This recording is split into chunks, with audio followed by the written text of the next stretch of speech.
Hey everybody, welcome to the next episode of Humble Ground. We're pretty excited for this one. I've known these guys a long time. They happen to be from Northeast Kansas like I am, so we've known each other for quite some time, and it was one of those things that I said whenever we get this up and going. We had done a project years ago telling their story, and it's a great story, and so I had to have them on. So without further ado, Scott, I'm gonna hit it to you, I guess. Tell me a little bit about your background in farming. Did you grow up around that? Oh, of course, yeah. We'd be the third generation here in Nemaha County, Kansas. So yeah, I grew up around right here where everything that we do, we're just about a mile away from home, and Glenn lives on Grandpa's farm. So we're here. Do you remember anything about the old days, I guess, when you guys were kids? Did you get to help on the farm? Oh yeah. There was no choice. It was that's just how that stuff was. That was walking milo fields and fixing fence and all that stuff, before the Roundup revolution and all that stuff, there's still the hard way of doing things, I guess. So, do you remember back, I'm guessing you would have been in high school in the 80s, is that safe to say? Yeah, I was in the 80s. Yeah. Thank you for that. I mean that in the nicest way possible. Is that something do you remember what it was like back then? I know farming was terrible. Do you remember any examples of that? Well, yeah, I mean, it's amazing to me today how sometimes every now and then you get a glimmer of what was. History may or may not repeat itself, but sometimes it does show its face. But yeah, it was a brutal, and I was young, but I was, of course, Glenn and I are 7 years age difference. So yeah, I remember the parents. We were actually true latchkey kids. Our mom worked. I remember looking back now, a lot of my friends that lived on a farm, their mom didn't work. They ran a dairy, or she was home engaged in farming. But actually, mom was the clerk of the district court here in the county. So I remember Dad saying numerous times, telling us the only way they got through everything was she had the health insurance, and she put food on the table with her salary. But yeah, there was a lot of nights they'd come home and they'd talk about the next farm sale or the next sheriff's auction on the steps. And of course, you were a kid, you're supposed to be back in the other side of the house, not listening to what they were saying. But I was old enough to get the gist of what was going on. It's crazy to see how many stories there are from that time, and again, how everybody came out of it. And, a lot of people didn't come out of it, but it's awesome to see that your family, made it through that. Is that something that either one of you going through, grade school, junior high, high school, wanted to come back to the farm? Was it ever discussed to take over the next generation? Do you remember? No, it really wasn't talked about. It was just like they didn't really try to influence us in any major way, I didn't feel like. And, our family farm was pretty small, and they'd had their fill of the 80s, being from our father was born in 1933, brought up in that generation of the Great Depression. It was, it was really more, I wouldn't say he discouraged it, but, go find something else to do. It's really tough back here, it's, to add on to what Scott said, I remember having the same family car for 15 years. Everybody did, it's not like today or, everybody's switching all the time. It was run, not matching tires, even, stuff like that. It was just getting through. So, yeah, and we didn't really. There was no pressure to come back. So, since farming wasn't front of mind, what'd you do after high school then? Well, to elaborate on what he said, there was no pressure to come back, but there was more than once we were told not to come back. I think you probably remember got told that. Find something. Well, he did say, find something else to do. There's not going to be anything. You can't afford to get into it. It's crashing. So, of course, there's Glenn and I. We wanted to farm, but we knew if we were going to farm that we weren't going to be able to just come back here and farm. So somehow along the way, with our background and messing around with airplanes and everything else, we were the airplane guys. We always were making paper airplanes and building models and throwing them off the haystack and throwing them at each other. And so somehow we decided that we were going to end up being. I decided I was going to be a charter pilot or a jet pilot, because I thought, well, that's going to pay good. It's going to pay really good. So I decided to do that. And so as I got into that part of my life, I went to school started at Kansas College of Technology, But before I was able to graduate, Kansas State University merged with them. So it was actually the first class to graduate from Kansas State University in Salina from the aviation program, which is now K-State Polytech. But yeah, so as I got down there then and started to work on, becoming a pilot, I realized real quick that some of the people that I was going to school with, they were in the ag aviation world, the crop dusting world. And I was like, wow, that's farming and flying. Maybe that makes money. And so I kind of pursued that it just seemed to be the right thing to do. Was that back then, was that a popular at all? Was there anybody in what I'll call Northeast Kansas where you guys grew up? Was anybody doing it back then? Yeah, I mean, actually, the equipment was smaller and there was actually more people involved in it. And so there was an aerial applicator in every county virtually, or, every 2 counties, whereas now it's, these big pieces of equipment were spanning states, So yeah, it was a little different. It was more of a mom and pop show back then, but yeah, there was a lot of activity, particularly Western Kansas. What'd you go to college for? I went to K-State in Manhattan, and I graduated with a degree in agronomy. So, well, that fits pretty well. It did, yeah. Yeah, it kind of worked out that way. Scott had already been back here and started the business, so I helped him load and trying to figure out what I wanted to do, or if that was going to go, or if that was part of it. Yeah, I remember being a senior, sitting in the high school library, sliding the Air Force contract back across the table because he couldn't guarantee me what plane I was going to fly. So I just told him I didn't like being told what to do. So that was kind of it then after that. So did you guys, since you're quite a bit younger than he was and he already had a business, was that discussed that like, hey, if you go get a degree in agronomy or something else, then you come back and work for me? Do you remember how that? Not really. It was just, again, it was something different to do. And, I was cheap labor. I was bought off a lot with shotguns and stuff like that. I mean, I worked pretty cheap, and I wanted to go into that. And it just along the way, it melted together, and it just happened to work out that way. Yeah. When you both moved back and you have a business going, was Dad still running the farm, or were you guys kind of helping with the farm? Do you remember what that was like back then? Dad was running a farm and a cattle operation, and I had taken on the airplane side, and then when Glenn come back, we, of course, the agronomy thing fit in hand in hand, and then just things started happening accidentally to fall our way. That was really the beginning of the Rogators. That was the first big commercial piece of equipment, and we're like, well, we had the world by the tail. We'd fly for 4 months, and we'd work on airplanes all winter, but we decided we weren't busy enough, Glenn. I think that was our problem. Mm-hmm. So then we decided we'd get a Rogator, and so then we went from Rogators to really pretty much switched everything to Deere, and then it just progressed into custom anhydrous, and then at that point, Dad was getting ready to retire, and so then we knew that was our start. And once he decided he was going to retire. Was that corn and beans? Did you do any wheat? What kind of crops was that back then? Dad was a little bit of everything. He was still doing, some companion crop stuff, like red clover and plowing it under and going back to Milo and, some of those older type methods, that he continued on with. A lot of wheat, oats, stuff like that. But he started in on the soybeans, when the Roundup thing came out and started to kind of move things around. But yeah, he had bad taste in his mouth from corn in the 70s and 80s, it always burned up, and, all the advancements, were just on their way. And so we kind of had to switch all that lineup back over then.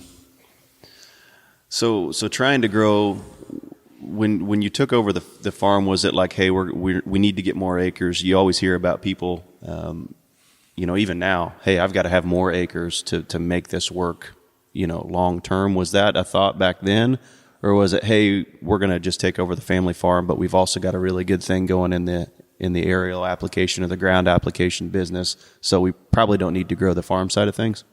Well, it's a fine line when you're running an ag business, and so we've always tried to stay on the right on the best side of that. We don't have very much rented ground. All the rented ground that has come to us, they came to us. There's, cash rent auctions, things like that out there. I don't think we've ever participated in one of them, have we, Glenn? No. No, we've steered clear of that. we do a lot of our stuff private treaty. People usually talk to us. We don't blow up the auctions, because we're, a lot of people around are still our customers with the airplanes.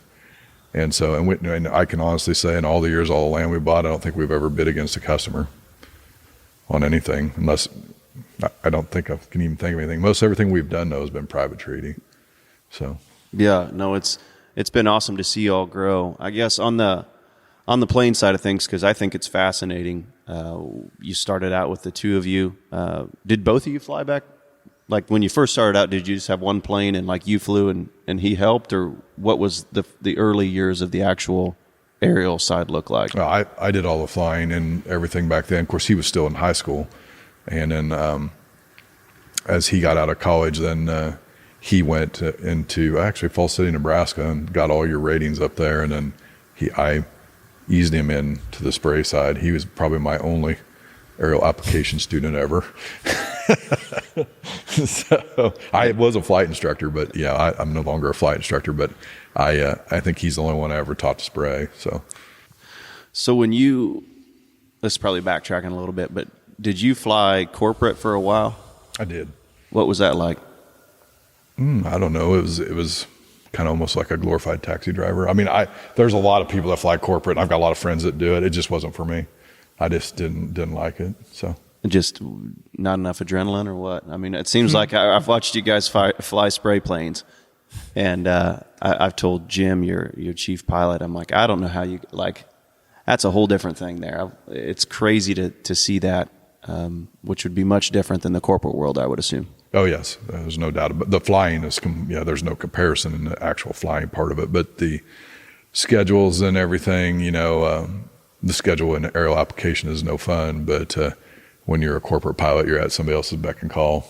I don't know. I had a chance to work my way into this out by Great Bend, Kansas, a little town called Ellenwood, and when I seen the opportunity, I thought that's what I want to do. So, how did it in the beginning?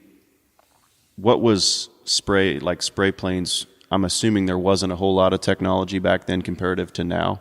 So was there, when you first started flying, was there GPS? Was there all of these things that you see now, or how'd you know where your pass was made the time before, I guess, back then? There was absolutely no GPS when I started, and we did it by two different ways. A lot of the operations in western Kansas had flaggers and pickups, so they had a pickup on each end with a orange rotating beacon on top, and that pickup had a swath instrument in it, and it would drive forward every time. And then the one on the other end of the sort of pivot would do the same thing. Or otherwise, we all had the toilet paper markers. They called them automatic flagmen. And it was pretty successful. I mean, you got pretty good at reading the tea leaves with that. It's amazing what you did, what you could and couldn't do. I wouldn't want to go back to that after all those years. No. I mean, spraying pasture, if you racetrack to pasture, not back to back it, you had to make sure the flag laid on the right side of the hill, or you couldn't see it when you come around your next pass, or you come around the next pass and there was a heifer had it in her mouth and she was walking off with it. And, there's all these weird things that happened, but you had to put that flag so you could see it. It was in range country spraying. It was tough. It was stressful. Yeah. When did you start flying then? I started in high school, actually. So I got hurt playing football, and I had a knee injury, and the parents said they didn't want me to play football anymore. And I said, well, how about flying lessons? And they said, okay. So seems safe. As a parent now, I don't know what they're thinking, but so I started then in high school, and I had my private license before I got out, and was working with Scott and trying to get all the spraying stuff figured out, and I got my commercial and was spraying the summer after high school. So how long did you run the business, I guess, when it was just you two? Like, when did that turn into like, hey, we're going to get another plane? And like, was that a really slow progression over the years? Do you remember the early days of the business? Oh, for the longest time, it was just the two of us flying, but we decided we were covering enough. I think we come to the conclusion we were covering enough acreage with the airplanes that we wanted to start diversifying. And so that's when we rolled into the ground side and hydro side. We picked up the Pioneer seed dealership, and just numerous things. We sold a lot of seed tenders. We've sold a lot of things over the years. So no, and I think it's diversification is a big word, and ag, I think you have to be diversified, whether that be just different crops or crops and livestock, or, you guys obviously did that in ag business, I guess, outside of it, because, again, it's a way to get through a lot of different years. When did you decide that we should get out of just doing, these crops in this specific area? When did you guys start spraying, start spreading out your coverage map, I guess, on the application side of things?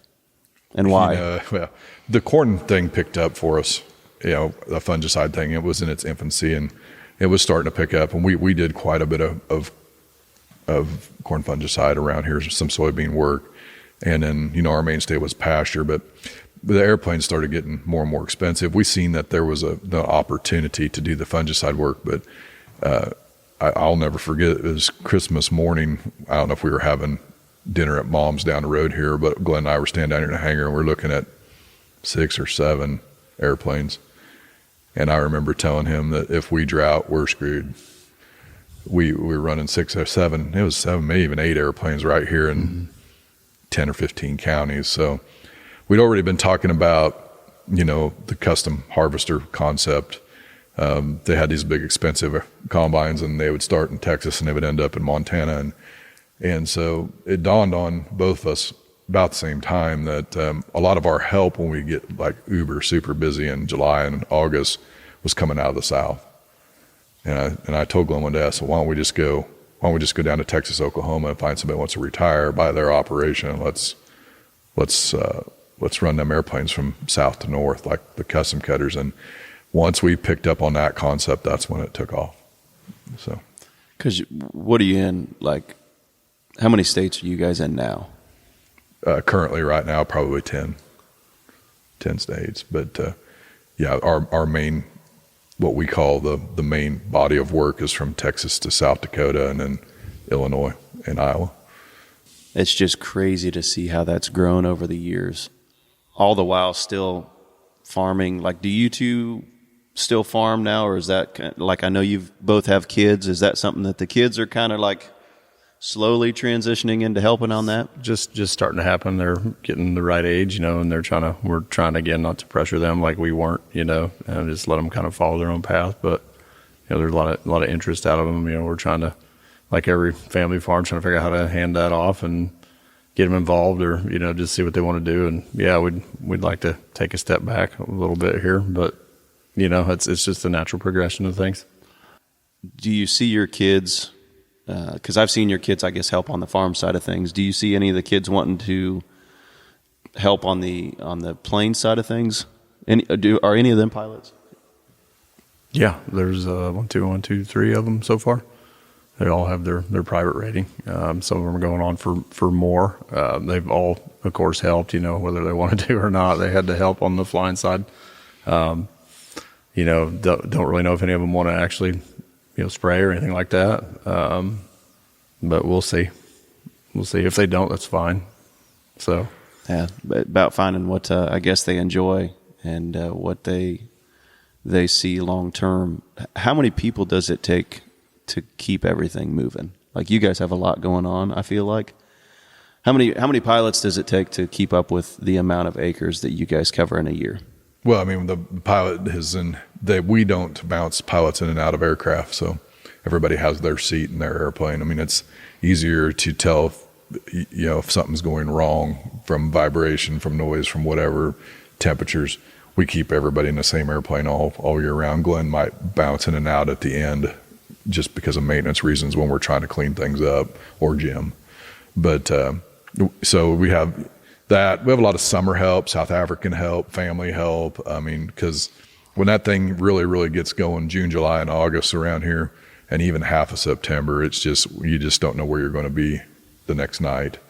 So, when you're moving airplanes from Texas up to help, and then it blows up in Nebraska, so then you have to send some up there. But at the same time, now you got to send an airplane back to Texas to clean up something that come in down there. So we have, full-time airplanes. We have full-time corn airplanes that come up and help, and then we have cleanup airplanes now that we keep in the southern part of our geography. And then we have lease-ons, which are a lot of our friends we've made over the years that come and lease on to us and help. And I think last year on the corn side of it, we were up to 28 airplanes at one time running around here. So it gets a little congested. Like, I do not fly anymore, and I haven't flown for 14 years probably, because all I do that time of year is walk around on the phone. And then Glenn still flies, but he gets the shaft because he gets all the fun technical stuff, like spraying next to Kansas City International Airport or SAC up at Omaha. Guess what, Glenn? You get to go mess with the Air Force today. So that's what he gets to do for fun. Well, if it's gonna be a challenge or something, if there's gonna be an issue, will be us dealing with it. So that's fair. Yeah, that's fair. What you got any wild stories over the years that you can probably tell? I don't want to put you in a bad spot or anything, but anything stand out? And I think one of the conversations we had one time was like the amount of people that probably stop on a gravel road and just watch you spray. That to me seems like that'd be an extra distraction you probably don't need. Is that safe to say? It is an extra distraction. They're not sure what a safe distance is, or they haven't been around it, or they just want to get up close and see it. But it's another thing. It's something else we got to watch out for. They don't know what we're putting out. It could be harmful to them. And we don't mind people watching. They just got to stay away, stay back. The plane's painted yellow. That was the original intent. Hey, just stay out of the way of it. That's why they're all mainly yellow in the industry. But yeah, I mean, it happens a lot. There are people who just pop over the hill or in the way, or they walk out of the trees, or you got to be ready for anything. But it's definitely another hazard. So back in the old days, or even maybe nowadays, has there ever been a time where you had a close call with livestock or deer or stuff, that anything that stands out in your mind? I would assume as fast as you're moving, something would pop out in front of you. It's usually birds. It's usually buzzards or something like that. Deer, not so much. Yeah, I mean, the closest deer encounter I've had was in a regular passenger plane on a big paved runway in the evening time. But nothing spraying. But yeah, usually just the spraying stuff's usually other birds. So we've had them come through the windshield several times. How fast do you actually spray? And when you're applying something in a plane, ballpark mile an hour? We're running anywhere from 130 to 150 when we're spraying. We go to and from the field, faster than that, 160, 180, but 10 foot off the target and 130 to 150, and that's about the numbers. So if you're in a helicopter, it's different, 60 to 80. But yeah, I guess speaking of helicopters, you guys have a few of them. What was the reason to get into helicopters? Is that just a specialty case, or is that? It is. We just always say sometimes, in your toolbox you need a big hammer, and sometimes you need a little one. It's about exposure. It takes this half mile to turn the airplane around, and everybody can see that. If you're up against a town or something, the helicopter can turn around, work in tight spaces. It's quieter. It's less observable. It's less intrusive, I guess, if you want to look at it that way. A little slower. You can paint a little better line on things. It usually gets. The extremely difficult work is really why we got it. That's the short answer. No, it was neat. I was out filming for you guys. I think it was planting time maybe, and this would have been probably last year, 2 years ago. And all of a sudden I see a helicopter flying around. I'm like, oh, in our neck of the woods, usually the only helicopter you see is Lifestar, realistically. And I see like this banking over. I'm like, man, that doesn't look like Lifestar. And you land in the field and you're like, man, come get in. And flying in those is like the neatest thing in the world. But I was amazed at it seems like the joystick and stuff is much more simple than I ever thought it would be. Is the electronics and a lot more stripped back in a helicopter, or is it pretty comparable to a plane? It just depends. I think the one that you wrote in that was just a straight up passenger one. The one we spray with, it's got a little more gadgetry in it, if you will. But it's about the same. Really, we use the same guidance systems and in the helicopter that we do in airplanes, but I can see where you'd say that it's a little more concentrated and not as much going on in front of you. Like an airplane's the gauges are all spread out, and you can't do that in a helicopter, so you can see what's going on in front of you. So yeah, that's a lot of consolidation in those machines. What do you guys do in terms of numbers? What's a ballpark amount of acres that you guys cover? Because I think it's incredibly fascinating. Again, two brothers started a business, and now just the sheer numbers that you have in terms of planes and people and coverage blows me away. Do you have any numbers ballpark we did X amount of acres last year?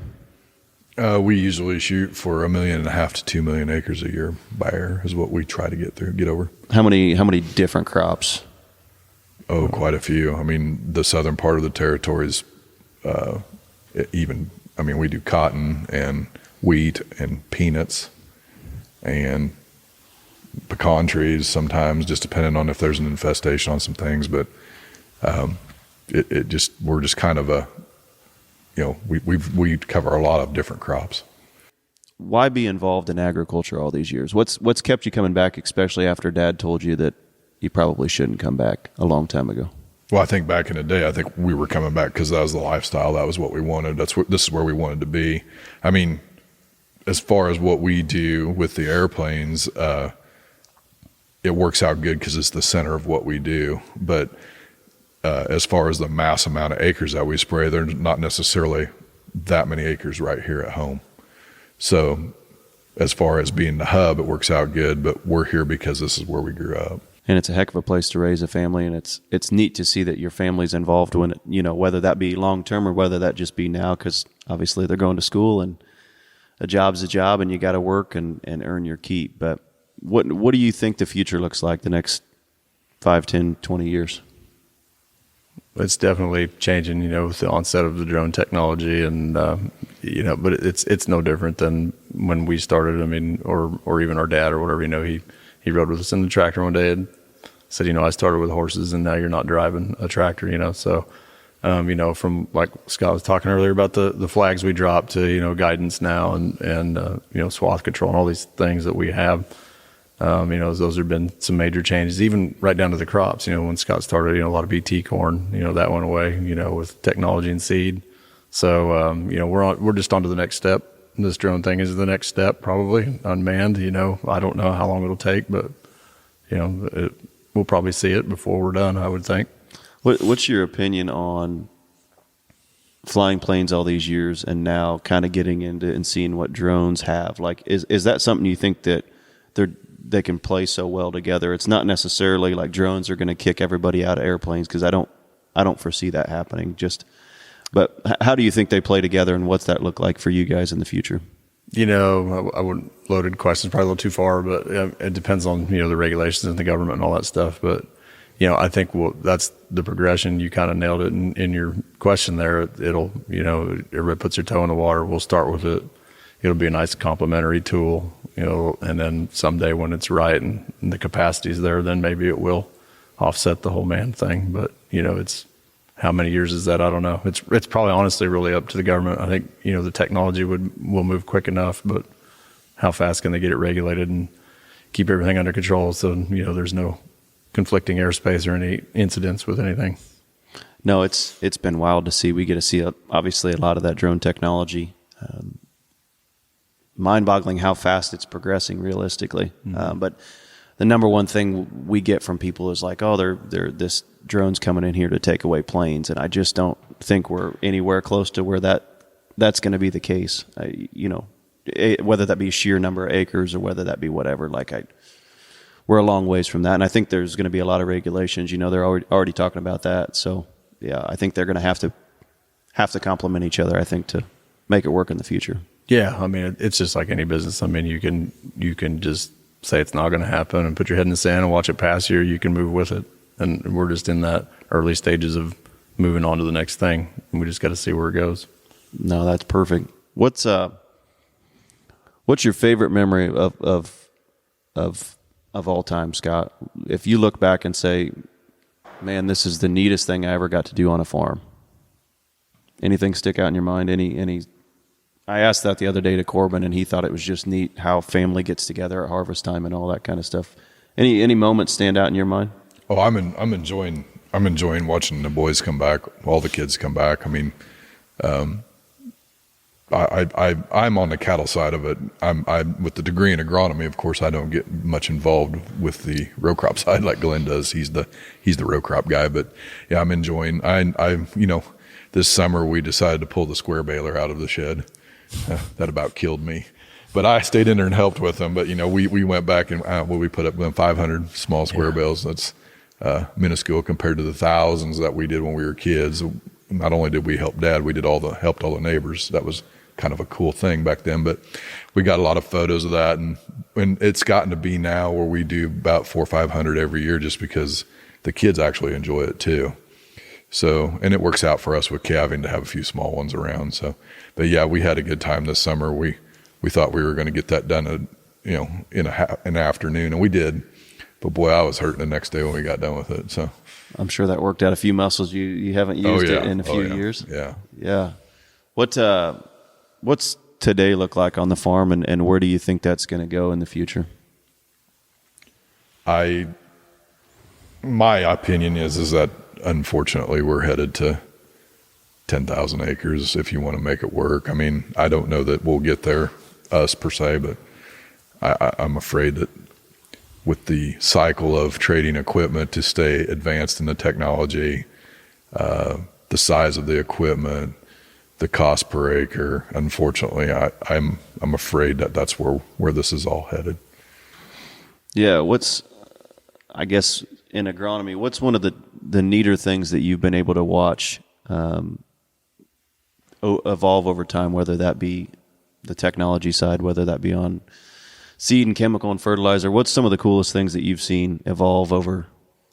It's probably the most amazing to me has been the technology. I mean, it's, like I mentioned earlier, the Roundup revolution. I mean, that was game changing, and the onset of, sprayers everywhere, and, but just some of the things that they've done, in the seed, and some of those systems that we're running, to control the weeds and just, to handle pests and bugs, just how they've been able to increase those traits every year, and the yield ceiling keeps getting higher and higher and higher, and we're doing more with less, and just, it's really in the last, even 20 years, it's really changed. So that's probably been the biggest. It's awesome to see. Last but not least, I kind of want to touch on we've touched a little bit on the plain business, but before we get out of here, I want to touch a little bit on the United Patriot Supply. And you guys have always been around guns and coins and all of that kind of stuff, and I think it's awesome. And you kind of launched a business. What, last year? Has it been? Yeah. United Patriot Supply. What was the thought there, and how's come that, how did that come to be, I guess? We just were trying to try another diversification, I guess, and out of, not so much reliant upon ag. And we knew that one of the gun dealers here in the county was wanting to retire, maybe spend more time with his kids. So, and we'd been friends with him forever, Tig. And so when he kind of floated the idea that he was retiring, Glenn and I were like, well, maybe we could roll that into something and try the online sales, try this, try that. And so right now it's grown quite a bit in the last year. It's still evolving concept for us, and we're going to try a few different things this year too with it to see if we can get it to grow even more. So no, it's awesome. It's cool to see. We'll put links to you guys' businesses and social pages. It's really cool. Are you the one managing the TikTok page for the farm side of things? Oh no, I'm the kids turn all their stuff in. I turn some stuff in, and then we have a young lady that works for us, Sune. She handles the TikTok side of things. That's definitely not me. Oh, see, I figured it was you out there doing all the dances. No, I don't do any dances, no. No, it's been fun to see how it's grown, and the content you all are putting out, whether that be harvest or cattle or whatever. It's cool because a lot of people don't get to see into a family farming operation or a farming operation, and so to do the behind the scenes stuff of what you guys are doing is awesome. Lastly, I guess what would you say to somebody? We have a lot of people watch this that probably grew up around farming or at that age that they're thinking about moving back to the farm. Got any advice for somebody that is thinking about moving to be the next generation of the family farm? No, it sounds cliche, I guess, but I mean, it's the truest thing anybody could tell you. I mean, if you love it, then it's truly not a job. You never work a day in your life, however that's written. I mean, it's true. I mean, if it's something that, you force yourself to do, you don't, this job's not for you. I mean, people that want to get up early and work late, and no matter what the weather is and all these things, I mean, you have to love it. So whether that's ag or not, I mean, if you love it, then you'll find your way, and that'll be the right thing for you. Perfect. Any advice from you? No, I think it's a great